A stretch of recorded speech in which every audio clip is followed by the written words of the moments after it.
Here on this program, I will be talking with many of the leading investigators, researchers, and authors on the topics of UFOs, UAPs, alien abductions, extraterrestrials, and a host of many other fascinating and related topics.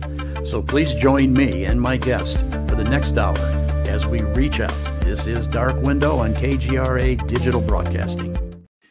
And hello, everyone. I'm Jim Mann, your host here on Dark Window. Today I have a guest. He is a MUFON person. Not only is he a MUFON person, but he is an administrator. He's a director of investigations international. Bob is he's a STAR team member. He's the director of the International Case Assistant Group, which is called CAG, C-A-G. He's investigated over 400 cases, but best of all, again, he's the international director of investigations for the MUFON organization. And he's here to talk to us about a lot of cases, and particularly these balloons that we've heard about. Bob, how you doing? I'm doing good. How are you? Thank you for having me on, Jim. I'm doing great. So we've got a lot of to talk about here. We've got so many cases that we can talk about. 400 cases, Bob. And not only that, you do international. So how long have you been with MUFON? I started as a field investigator in 2014. I think I joined in 2013, and I sent for the book, and in April of 2014, I became a field investigator. So a little bit about your background. What got you involved in MUFON? Why did you come this direction? Well, when I was a kid, in 1965, we had the great Northeastern blackout in November of 1965. And the next day, I was 6 years old. I remember my uncle coming over going, they think UFOs were seen right before the blackout over the power station in Niagara Falls. And it turned out that there were about 7 UFO reports that night near the Clay Power Station, which was the cause of the blackout. So I started buying the comic books, the UFO comic books, Gold Key comic books. In 5th grade, my uncle bought me Chariots of the Gods when it came out. 1986, I had my first UFO sighting. It was an orb over a lake. I was camping in a remote part of New Jersey, and it was raining. I was sitting on an overturned canoe on the beach of this man-made lake, and I saw this pink star coming across the lake in the middle of the night. I'm out there by myself, and I'm saying, can't be a star because it's under heavy cloud cover. It's raining. All of a sudden, it drops, stops, does a semicircle, stops, and takes off so fast it left a streak halfway across the sky. And I was like, what was that? So in 2013, I was looking at books, and I came across Terry Ray's book about orbs, the complete story of the worldwide invasion of orange orbs. And I went, my God, somebody else has seen these things? And I bought the book, and that's what triggered me to join MUFON, because I wanted to talk to him because he was a MUFON field investigator. And then I had 2 other minor but interesting occasions. Once I was on a train heading from Jersey City to Newark, and it's all meadowlands. And pacing the train at 60 miles an hour at about 2,000 feet up, maybe 1,000 feet away, was a silver orb that had to be probably the size of a car. I was just pacing a train in the middle of nowhere, and I thought that was just fascinating. But the weirdest thing I ever saw was coming back from Quebec. I was going through the Adirondack State Park, which is like a dead zone. There's nothing for miles and miles till you hit Lake Placid. And I came to a clearing in the forest, and off to the right side of me was a sheer cliff in the mountains, the Adirondack Mountains. And I saw this thing, it looked like a tank climbing up the side of the cliff. It wasn't technically a UFO, but it was this massive tank-like machine doing a vertical climb up the side of a cliff in absolutely the middle of nowhere.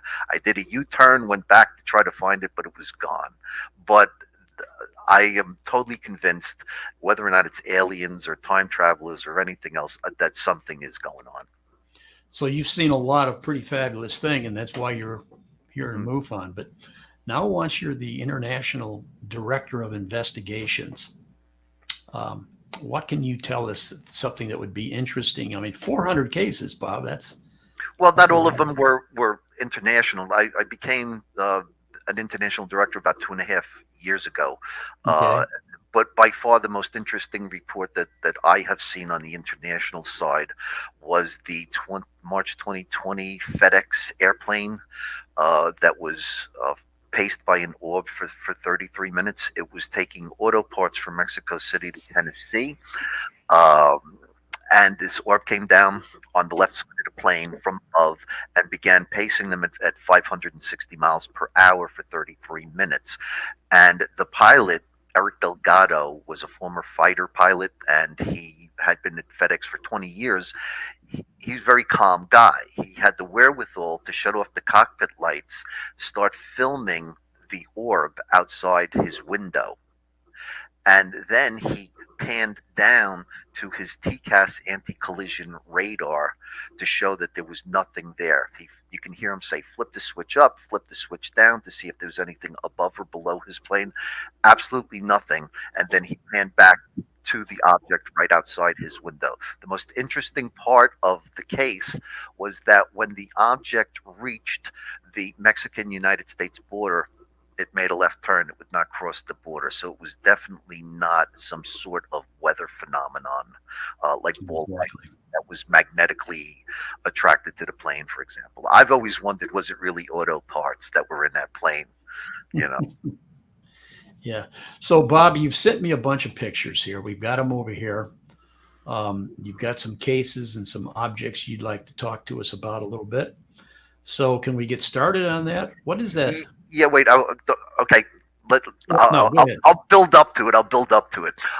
Basically, the Chinese balloon Let's talk about the balloon. situation. Yeah, it was certainly a Chinese balloon, and MUFON has had some very fine investigators looking into what are probably other incidences of Chinese balloons. Steve Hudgens, uh, who is director of investigations for all of MUFON, Seth Feinstein in Colorado.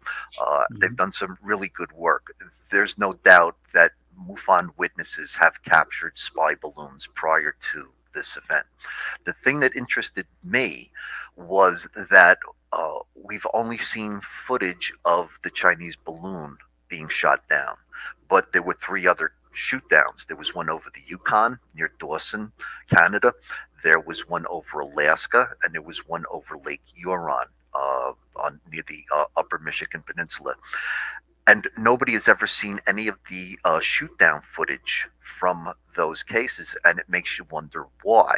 All right, the one over Lake Huron interested me most because the pilot described it as octagonal. The pilot also couldn't identify what it was, and they've tried to say that it was a Pico weather balloon, but Pico weather balloons are not octagons. The third, it interfered with his instrumentation in his cockpit. I forget if he was the F-35 or the F-22, but this is the most sophisticated airplanes, that the world has ever seen, and a Pico balloon would not interfere with the instrumentation of a fighter jet for sure. So I think that there was something more to it. So I decided to take a deep dive into the MUFON CMS and do a search for octagons and hexagons and pentagons, things that weren't your traditional triangles or spheres or whatever. And what I found was fairly interesting. Now, if you want to put up the first picture, this is from Milano, Texas in 2016. And there's actually a video that goes along with this. Basically, a mother and her adult son were driving in a car and they were being followed by this object. The son begins filming it and it's chasing them. And you can actually hear the terror in the woman's voice as they're driving because the son keeps telling her, slow down, I want to take the video. And she's going, no, no, we got to get out of here. It's very, very scary. But they also gave me a graphic representation of what they saw. And that's clearly not your standard looking UFO. But it ends up getting more interesting than that because I found several more cases that were very similar. I have another picture uh, of an octagon. This one was from Sun City, California. The witness described this object, and they drew an illustration of it, and a pretty good one. All of the illustrations I'm going to show you so far on these octagons are very, very well done by the witnesses. This thing appeared over their car, and the witness believed that it was 60 feet in diameter. The interesting thing that you're going to see as we move along through here is that the lights on the bottoms of all of these octagons were orange, yellow, and red, and the different patterns they do suggest that there's something important about the sequencing of the lights on the bottom of the craft. The next report was, yes, this one was from California also. This one was from Hollywood. And this was a year later. I'd say it was 100 miles from the other sighting that I just showed you.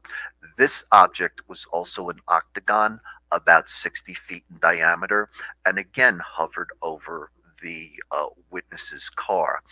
Besides the fact that these have yellow, orange, and red lights on the bottom of them, they were also absolutely silent. So whatever the propulsion system is for these objects, absolutely silent. The lighting configurations on the bottom are interesting, and all of these octagons are about 60 feet in diameter. Okay, so if you want to keep going, I'll show you some more. This one is the clincher for me. It's actually a round object that the person saw, but the lighting configuration on the bottom was a huge one, two, three, four, five sextagon, and it was orange, yellow, and red lights. The thing was massive. Now, what's interesting about this is that this happened at 4 o'clock in the morning over Louisville, Kentucky. For those people in your audience that aren't familiar with the MADAR system that Fran Ridge from NICAP uses, it's a series of very small units that somebody plugs into their cable modem in their house. It checks barometric pressure, it checks changes in the magnetic field of the Earth. And the purpose of it is to see if things might be coming in and out of the atmosphere. And then we look to see if a hit on a MADAR unit would match a MUFON report.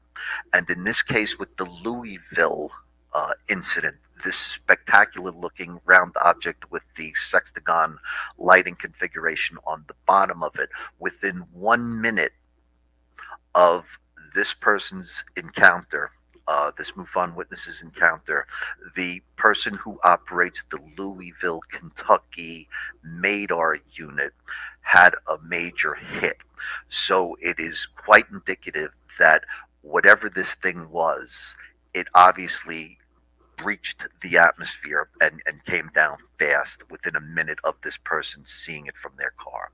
I find this an extraordinary sighting.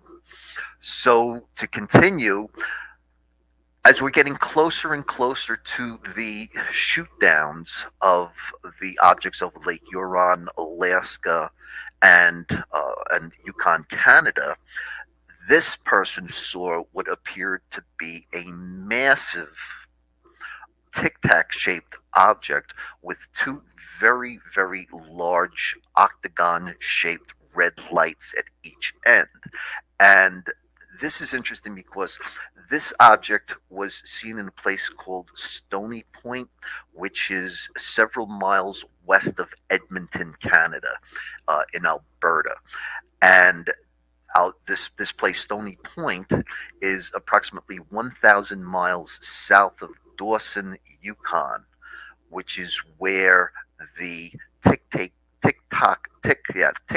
shaped object that was shot down over the Yukon was shot down about 1,000 miles north of this location.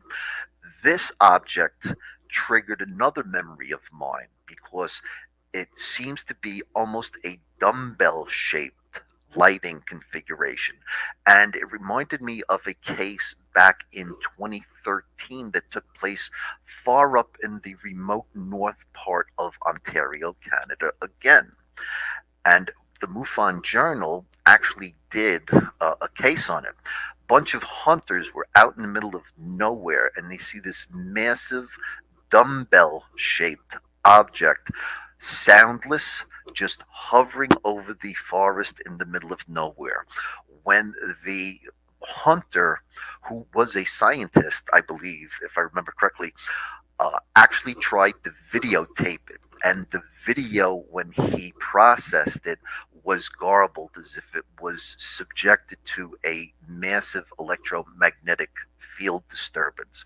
However, he was able to put some of the pixels together so that you can roughly see the outline of what this massive object looked like. Now, every year I go through probably all 10,000 cases we get every year, because I do the cases of interest presentation at the MUFON symposiums. It's the last presentation of the weekend, Sunday afternoons, and I look for the 5, 6, 7 best cases of the year. And when I can get field investigators who actually work the case to come to the symposium, I actually let them introduce their case with a PowerPoint presentation. And people really loved the presentation. So as I was looking through cases, I came across this next picture. And this, if you looked at the last dumbbell shaped object from a side view, you might interpret this object as being a dumbbell, not seeing the third sphere or disc associated with it.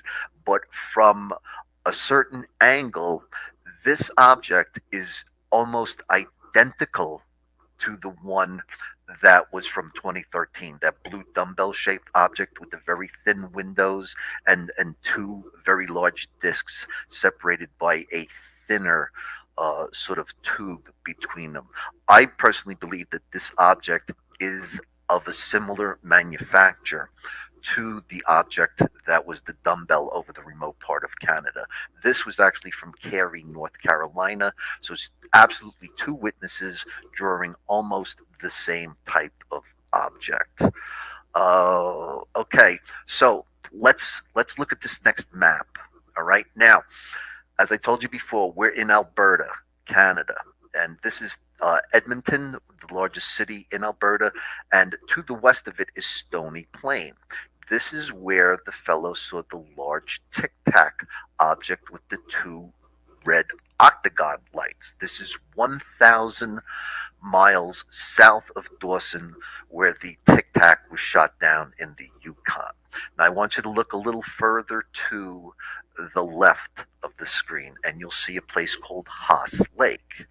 Haas Lake is the scene of a very, very interesting witness video, and I'll do an introduction to it, and then I'm going to ask Jim to play the video.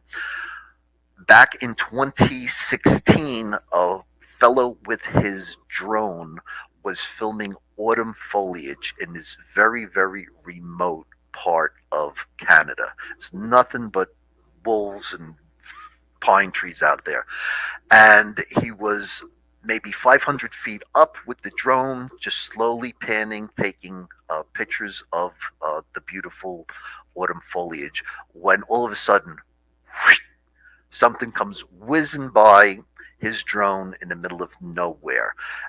The object was about this big, it was white, and it was sort of shaped like a foil, an airfoil. Okay, and Jim, I'd like you to play this video, and this video is in slow motion. Okay, and could we play it again? Okay, it seems the object comes from treetop level, right past the drone. Okay, so the drone, the object covers thousands of feet in 3 seconds, and it comes within like 15 feet of the drone, and it's approximately the same size as the drone. But here's the kicker. All right, Dan Palachuk, our national director in Canada of MUFON Canada, he had a frame by frame breakdown done on this video. And it turns out that this object was going at Mach 8, which is approximately 5,000 miles per hour. So I don't know about you, but I don't know any object that's this big, has no structure to it, no means of propulsion, how it can be going 5,000 miles an hour. That must have been a streak on that video. And the thing that I talked about earlier with you is that I have 6 more of those types of videos, and hopefully I can bring you at a later date. Well, this is pretty interesting. Let's go back to the Louisville picture. I was gonna ask a question. Now, there was a second object with that. He believes that he saw something like a cigar also, but that it was partially cloaked. All right, so he wasn't able to give a good, really solid description of it. However, the interesting thing about this cigar-shaped ghost object was that in 4 of the other Octagon reports, the witness describes that he thought at one point it was partially cloaked. So we have 4 witnesses basically saying that these octagons could partially cloak themselves, as well as this one cigar type object. So we also don't have that type of technology, certainly not on a Pico weather balloon. So on this one here, now that's huge. You're looking at 8 lanes of highway here. Mm-hmm. So you figure for 8 lanes of highway, 5 feet per lane, 5, 10, 15, 20, 25, 30, 35, 40, 45, 50, 50. I'd say that's 60 feet. 60, maybe 80 feet. And plus you have to remember that witnesses are not always exactly right. All right. You have to take their measurements, as ballpark figures. So if a bunch of people are saying it was approximately 60 feet, it could be anywhere from, like, say, 40 to 80 feet, what they were describing. So, Bob, you're also involved with studying these orange orbs, and I noticed that you mentioned on these like this one here, orange. Why does orange keep appearing on these UFOs? If you go back to the 60s, John Keel was probably the first person to try to understand that. And he thought that a lot of it might have something to do with the propulsion systems. Or if these objects are coming out of, like, hyperspace or something, they're moving from people see them as, red when they arrive, purple when they're leaving. It could be some sort of propulsion after effect. All right. For example, if we go back to the Mexican FedEx case, all right, the object that the person saw, it was an orb. He said it was like a glowing ball of plasma. All right. But think about this. Ted Rowe from NARCAP, who investigates near collisions of aircraft with unknown objects, his theory on that case was that the object was actually a metallic sphere, and an actual manufactured object of unknown origin, and that it wrapped itself in a plasma on purpose. The reason being is that plasma absorbs radar signals and thus makes something invisible. The United States military now, with the F-35 fighter jets, they're shooting out fields of plasma in front of the plane, so that if they were going to, say, go in on a mission into Iran or something, the Iranian radar and missile units would be looking for the planes, and they would not see them because they'd be hidden behind a plasma screen, which would absorb the radar signal, and it would not see the plane. So if there is somebody else with that technology, and they're wrapping these objects in a plasma, then these things might not be plasma balls at all. They may be actually some sort of radar cloaked, objects that were manufactured by someone, I don't know who. Let's step back a minute to these balloons. Everything's been in the news. What do you think, Bob? China? Yes, I mean, if you look at it logically, if you go to websites like the National Interest, the Debrief, you get the sense that China is moving swiftly toward taking Taiwan back. What we do about it, I don't know. If we can do anything about it without getting into a bloody conflict, but they are definitely preparing. They have their satellites shooting down green lidar laser beams into the Pacific Ocean near Hawaii. They're looking for something, or they're looking for some sort of weakness or to freak us out. Uh, as far as the balloons go, they're a very low tech way to sneak a package over Nebraska that might be an electromagnetic pulse weapon that could take out the electrical grid for most of North America, or could release a virus, because they've said in the past they have no qualms if millions of Americans have to die in order for them to regain Taiwan and, world supremacy.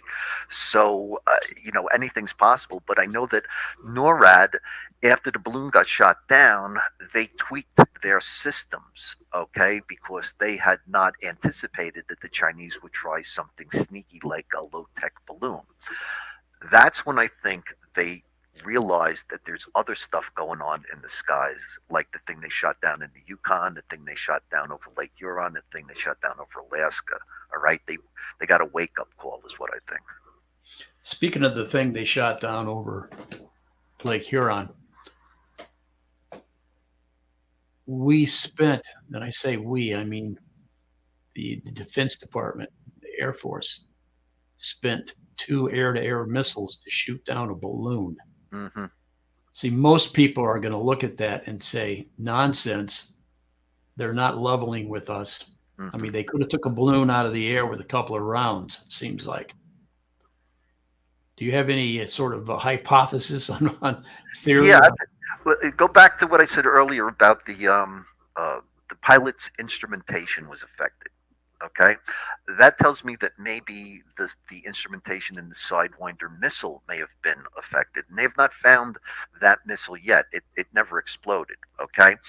Um, the other thing is that the initial reports about the object over Lake Huron was in the news, and this was from the Pentagon briefings.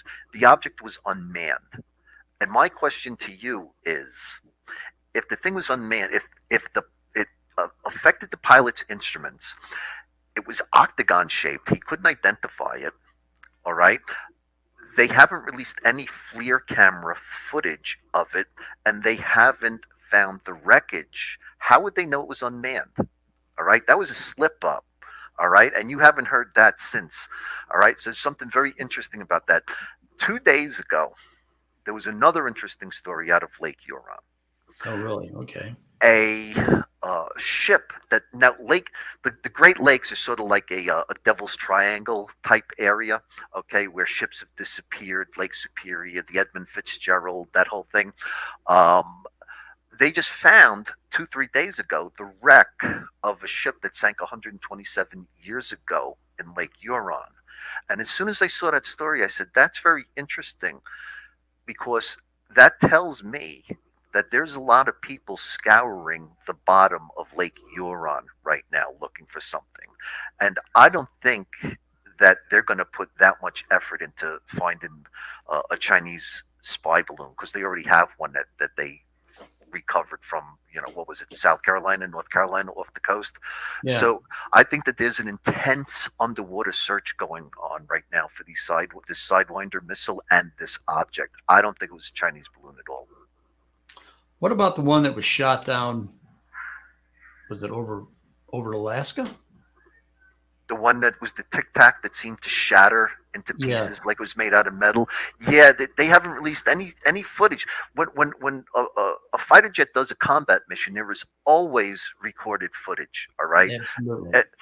If they're not showing us the footage, it only means two things. They're utterly incompetent, and they really did shoot down balloons, all right, hobby balloons, and they're so embarrassed about it, we'll never see the film. Or It was something they totally weren't expecting, and it wasn't Chinese. Okay, now they claim they may never be able to find these objects in the Alaska wilderness. They said it was a tic tac shape. They said that it shattered, that it was metal. Let me tell you, if they can find a dime in the middle of the Sahara Yeah. Desert with a satellite, it's like they know exactly where that thing crashed. It's whether or not they want us to know about it or not. I know. It's the problem is that so many people will buy those stories. Hmm. Um, so where where do we go from here with these stories? Do we just let them go? Do we pressure our government? I don't want to get into a political conversation here. That's not what. Um, a lot of people thought at first that these things might be UFOs, unidentified. They might be alien craft. But if we shot them down, and I say we, I mean the Air Force. If we shot them down, I just don't believe we shot down advanced alien craft. Um, so, what do we do about this? Do we just sit and let it lay? Do we wait for our government to come clean? Do we put this in the same envelope as we put so many other cases over the years? Do you think we'll ever have any sort of transparency in any of this, Bob? No.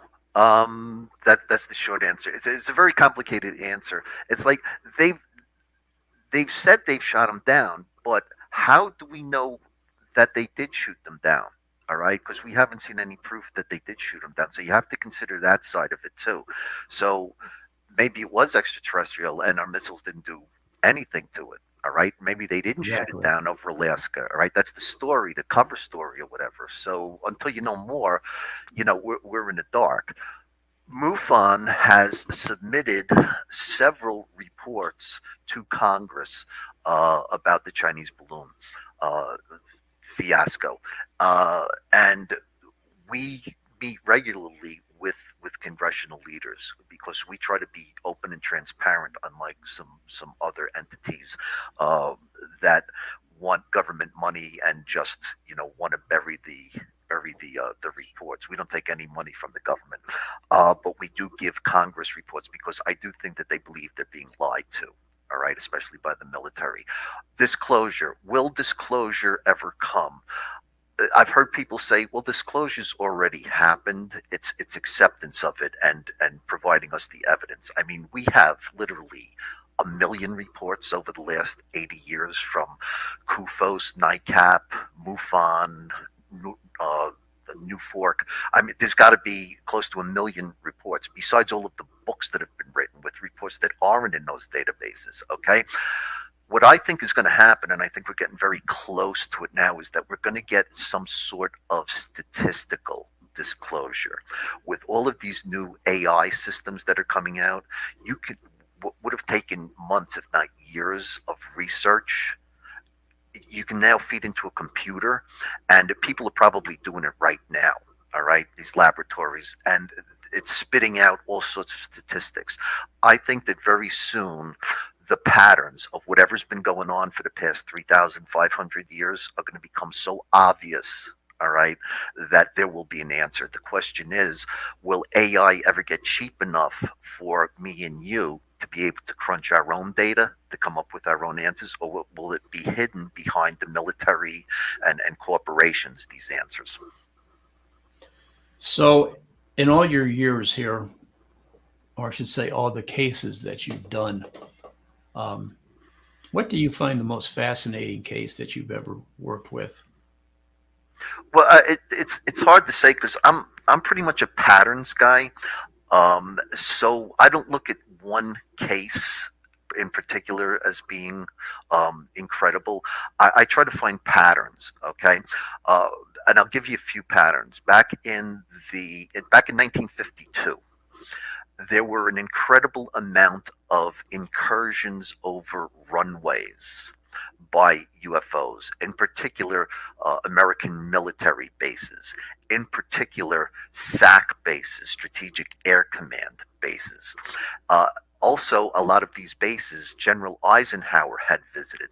So, what's interesting about 1952 military base runway incursions, they peaked in July of 1952. What happened in June of 1952 was that the United States detonated the world's first hydrogen bomb.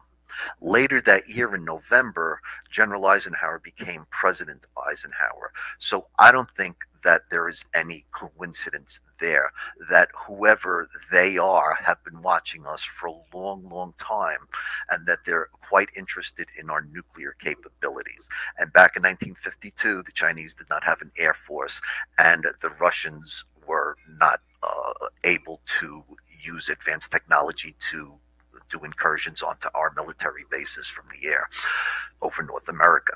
Now, other patterns that I've investigated, and I'm writing an article on one right now, are when people who have been abducted or who were contactees claim that when they were brought onto a spaceship, that they see screens, and these screens apparently do different things. In some cases, it's just like a TV console, on the, in the front of an airplane in the cockpit, just a regular monitor.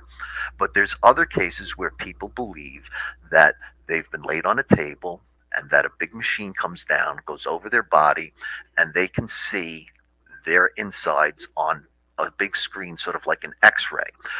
I have 7, 8, 9 reports of this exact phenomenon. There's also reports of people who believe that they've seen screens come snake out of a forest, open up in front of them, and they see a being like a hologram begin talking to them. I have a dozen of those reports also. But the most interesting patterns that I find with reports with the word screen in them is that people are brought onto a spaceship, ordinary people. They're sat down in front of a huge screen, and then they're shown scenes of Earth's destruction. All right. And you have to ask yourself, why would an alien from another galaxy, let's say, come all the way to Earth just to scare the living daylights out of an unimportant human being by making them watch the end of the world? Okay. And if you go back biblically to the book of Revelations, John, the apostle, believed that a vision opened up to him about the end of the world in his cave. Was he seeing something similar that some of these other people saw 2,000 years later? But screens play a very big role in people who are contactees or who are abducted. Why do they want to frighten ordinary people by showing them Earth's destruction? All right, that's what I find most frightening, is the abductions.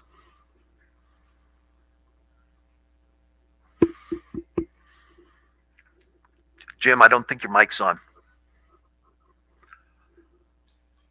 Oh, there you go. It wasn't on. Sorry. You've also done a lot of work in the field of these orbs, and I would like to dedicate a lot more time. We can't talk about that today. I would really like to get into that because that opens up an entire dialogue on orbs, and they've been around a long time. But you were recently on Ancient Aliens. Tell me a little bit about that. What happened on Ancient Aliens? It was basically when they were putting together an episode on MUFON, they wanted a particular case of interest where they could actually go out in the field and see how a field investigator does their job. And I happen to know that there was a great case in Pennsylvania, out near Wilkes-Barre, Pennsylvania, farmland, where a woman saw a bright light come down late at night. All the crickets stopped chirping, which is called the Oz effect. That's usually the result of some sort of strong electromagnetic field, which makes the insects go quiet. The dogs went crazy. She was afraid to go out to see what it was. In the morning, her husband went out, and he found it wasn't wasn't a crop circle. We call them UFO nests. Okay, it was about perfect circle, about 2 feet. 2 feet in diameter, all around, and there were three smaller circles, 12 inches, 14 inches, 12 inches within the the larger circular area. And when the field investigator, Jay Albertson, went out to investigate it, he broke out in a rash all over his body. Anyway, we took the soil samples. We sent them to the MUFON lab in Missouri, operated by Lynn Mann, one of our field investigators. And it came back that the dirt was full of toxic heavy metals. And what's interesting is that when toxic heavy metals interact with a strong electromagnetic field and a human or an animal's in there, they're going to break out all over their body with sores. And that's what happened to this guy. Thank God it wasn't, gamma ray or X-ray radiation, or he may have died. But that was interesting enough because 7 miles to the east was the Susquehanna nuclear plant, and 7 miles to the west was the General Dynamics ordnance factory where they make missiles. So that proved to be a very interesting case. Unfortunately, Ancient Aliens, I guess because they didn't want to get into trouble with the government, so they left a lot of interesting parts of that case out. But it still reflected very accurately what a field investigator does in the field, going over with radiation detectors, metal detectors to see if there's trace evidence of metal in the soil, taking soil samples, sending them to our lab. The other interesting thing is that the grass in that area was burned from the inside, which means that there was a strong electromagnetic field there. And we know throughout history that in the past, cars would be affected when they came in contact with UFOs. Not so much today because the wiring insulation is so much better. But in the 1950s and 60s, it would fry a car's electrical system if it came in contact with the UFO's electromagnetic field. So we thought that was an interesting case. Ancient Aliens thought it was an interesting case, and they decided to use that as the centerpiece of the episode. So, going back to what MUFON is doing now, this year they're going to have the MUFON Symposium. Are you going to be a part of that this year? I am. This year's going to be in Cincinnati. Actually, it's going to be right across the river from Cincinnati in Covington, Kentucky. A really nice area. And the theme is going to be Friend or Foe 2.0, which I think is particularly relevant with what's going on now. Whoever or whatever may be visiting us, are they here for benevolent reasons? Are they here for malevolent reasons? Or are they just tourists passing through? Are they coming from outer space, time travelers, interdimensional people? We don't know, but that's the questions we're going to be asking at this year's symposium. Are they friend or are they foe? And as I do every year, the last presentation of the symposium will be cases of interest, the best cases from 2022. And the symposium is going to be August 24th to August 27th. That's great. I see they got some pretty good names coming to the symposium this year. Lou Elizondo, right? I heard that. Yes, that the lineup's not fully committed yet, but yeah, Lou Elizondo, Avi Loeb is going to be giving a presentation, and David Paulides. I don't know how you say his name. Dave Paulides.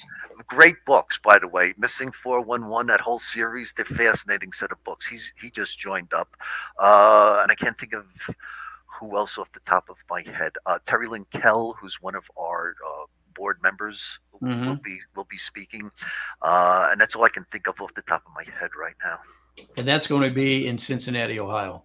Cincinnati, Covington, Kentucky, they're right next to each other. Well, that's great. Is there anything else you can tell us about what's going on with MUFON?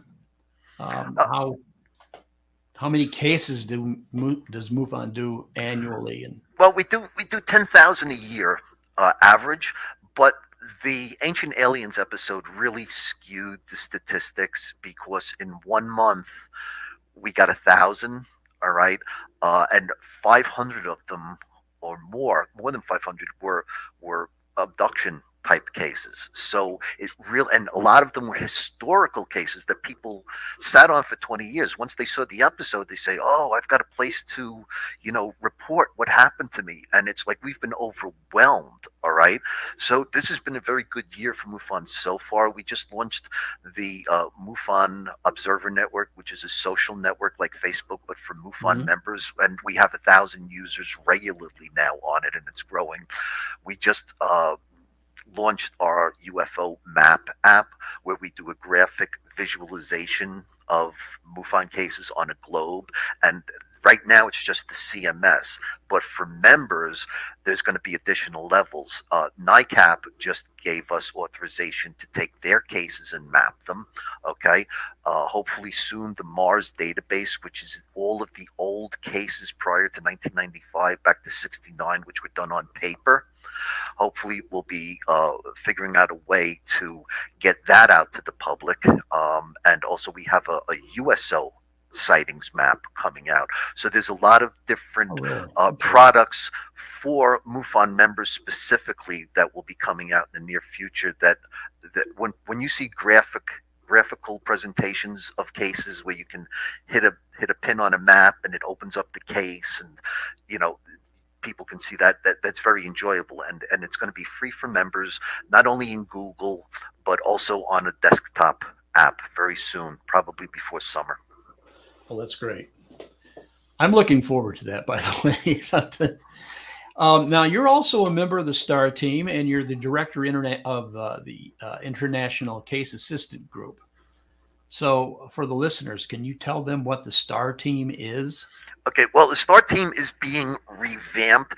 It was a team where we'd have certain people throughout the country who could get to a major case within 24 hours, hopefully before the government and the military gets there. So that's the idea behind STAR team. So we're in the middle of revamping that, and hopefully something's going to be coming out about that very soon. But it's pretty much a rapid response team. Uh, I'm actually not in charge of CAG anymore. CAG's under me, but we've finally got a person directly responsible for international CAG, and that's Fred Kohler, who's a field investigator in Pennsylvania. The idea on the international side is that we have countries that have national directors and field investigators, and they do their own cases. Okay, we have national directors in England, Brazil, and a lot of the Canada, Australia, a lot of the major countries, and I oversee those national directors to make sure that they do their cases.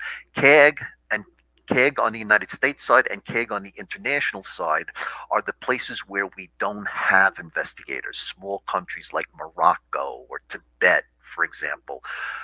We have to use a team of our own investigators in the United States, sometimes in Europe, and they have to reach out to these remote places to try to get these cases investigated where we have no boots on the ground. That's why it's called the Case Assistance Group. Does MUFON have much of a presence in Europe and other? Oh yeah, Europe, all the major industrialized countries we have a presence in. It's when you start getting into Indonesia and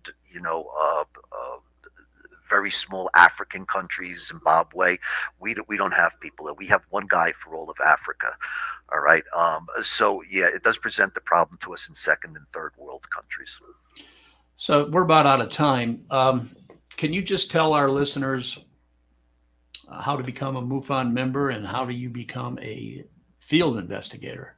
Okay, very quickly. www.mufon.com is the website to go to. To be a MUFON member is very easy. There's different plans from the simplest $5 a month, $60 a year, to more elaborate plans where you can get a subscription to MUFON TV.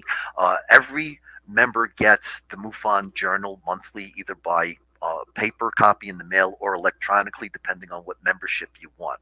When you go to MUFON.com, if you have a desire to become a field investigator, and I can tell you it has been one of the most extraordinarily fun things I've ever done, and some of the stories you will hear will make the hair stand up on the back of your neck. Simply go to MUFON.com, become a member, and you can find the Become a Field Investigator link. You purchase a book, it's about $95 to $110. I don't know the exact price these days. You do an open book test. All right, it goes into mathematics, trigonometry, scientific concepts, using a compass, that type of thing. If you pass the test, you get assigned a state director or a national director, depending on where you are, and they will start giving you cases to do as a trainee. When you get a couple under your belt, they let you loose on your own, and you basically fill out your investigations electronically on our website. Perfect. So now you're the Director of Investigations International. Correct. You do write articles from time to time in the journal, correct? Yes, I've had 4 cover stories. I think 6 stories in all. I write the newsletter that comes out every 2 weeks, and I also write for magazines in Europe. Perfect. So, folks, if you're interested in joining MUFON, www.mufon.com, hit the join button. There must be, okay, like you said. I spent 15 years in MUFON, and I'll tell you, it was.